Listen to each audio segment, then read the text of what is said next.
What's going on, everybody? Good evening. We got some breaking news coming out of Big D in Dallas. Obviously, if you haven't seen it by now, Micah Parsons is on his way to Green Bay. So the Dallas Cowboys trade linebacker Micah Parsons to the Green Bay Packers for 2 first-round picks. Kenny Clark, D tackle, and Micah Parsons becomes the highest paid non-quarterback in NFL history with a monstrous contract. So let's get right down to it. What do I think? First of all, me personally, I believe this is without overreacting, because I know a lot of Dallas fans are probably overreacting as soon as they heard the news. They didn't, he's loved in Dallas. He wanted to be in Dallas, and I know that Cowboy Nation, they absolutely love Micah Parsons and didn't want to get rid of him. But if you actually sit back and don't just react to the breaking news and actually see the trade and see what you guys got, I actually think this is the best possible outcome that could have happened for the Cowboys. So, and I actually think this is a win-win trade for both sides. I think both sides won in this trade.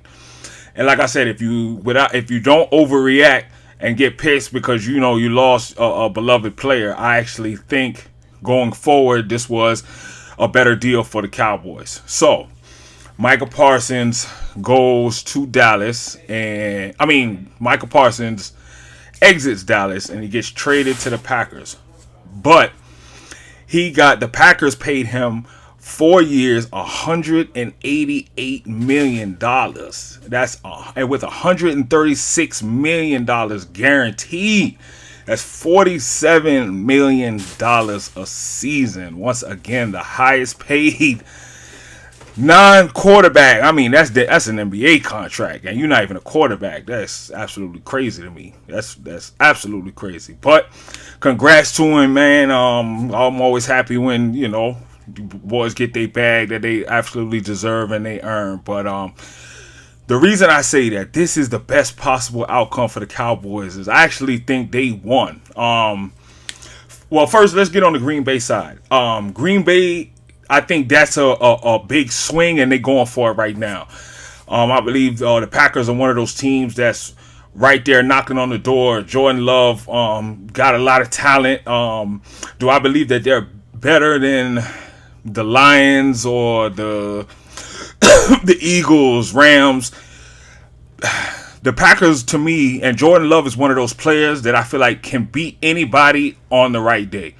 That's what I feel like the Packers are. If I had to pick them to actually come out of the NFC and to win the Super Bowl, I probably wouldn't. But I wouldn't be surprised if they came in and was able to knock off any of those teams and get hot and go on a run. Because, like I said, Jordan Love is one of those just sporadic players that if he gets hot, he can light up the scoreboard. And I believe that they can beat anybody. I really do feel like that.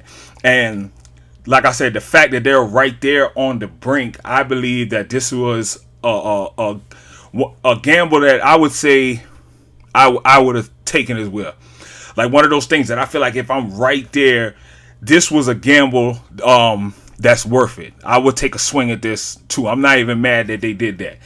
Like I said, they're comparing it like to the Khalil Mack trade a couple of years ago, Jamal Adams, which ended up being disastrous trades. A lot of times they look good on the surface at first, but when you look down the line, those were very rich contracts that ended up not servicing the ones that they traded for the big player.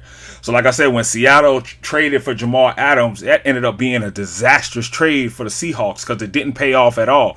He gave you about half a season, and you guys weren't in contention at all. And after that, he wasn't serviceable. He was no good for you guys. And then Khalil Mack, the same thing. He got traded, and then that season that he got traded, obviously he wanted to make a point. He was trying to get back at the Raiders, and he had damn near an MVP season. I don't remember if he won Defensive Player of the Year or not, but he had a hell of a season that season. But after that, he didn't live up to the contract. And at the end of the day, down the line, the Raiders ended up winning that trade because they had got so many picks and things for him. So in this case, I think it is a very good calculated move for the Packers. Like I said, they're right there on the brink, and if you believe that he's one of those pieces that could come in, and a guy like him can make a play or two to change the outcome of a game, where maybe you guys are right there in it and he makes like a sack fumble, or he makes a huge sack or a huge play on defense that wins you guys the game. I believe that's possible because you guys are already right there on the brink. So this is actually I'm not mad at this move for the Packers if you say you're going for it right now. Because like I said, I think you guys are close enough to where it's like, you know what, these 2 first rounders and this guy, I think it's worth it to get a splash guy, because he might be one of those guys that you know could use in the playoffs to get over a hump, because he might be able to make a play or two to win your game. So in Green Bay's case, in this case, I actually agree with this. I'm not mad at all for the Packers for taking this swing, and I hope it pays out for them. Now on the Dallas side, I'm sorry, I think Dallas made a hell of a move right here. I really, really, really, really do. I personally thought that at the last second, right before the season, Jerry was going to find a way to make the deal work and be able to pay him and get his money, and I thought he was going to stay, but I'm not going to lie, hats off to Jerry Jones. I honestly think, because you got to think about it. First of all, this is the thing about names. What's getting swept under the rug, or what nobody's paying attention to right now just because of the noise. Kenny Clark, the D tackle interior, he's actually a 3-time Pro Bowler. He's a very good interior lineman, very good run stopper. He's very good on the interior. And remember, last year, one of the areas that Dallas struggled in was stopping the run. And so they actually get a very good interior tackle that will help them in the run game, to help them stop the run, which was a weakness for them last year. So they get that, and you get 2 first-round picks for next year's draft and the 2027 draft. And you save $188 million, $50 million that would have had to come up out your pocket this year. So now you can save that money and potentially go out in the market, next season with the draft picks that you got. So I actually think this was the best possible outcome for the Dallas Cowboys. This is a win. Like I said, it's a win-win for both sides, but I actually agree that this was the best thing probably for the Cowboys going forward. And like I said, you're not going to realize it right now because it just happened. But I believe this was a very, very smart move by the Cowboys to trade him and get the assets that you got back, because I believe it's going to pay off.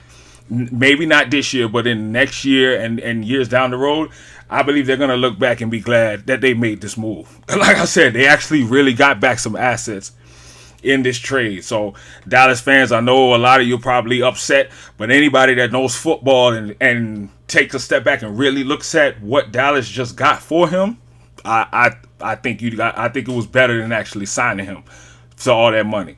So like I said, we'll see going forward, but like I said, that's just the breaking news right now. So the uproar is going to happen. That's all you're going to hear first.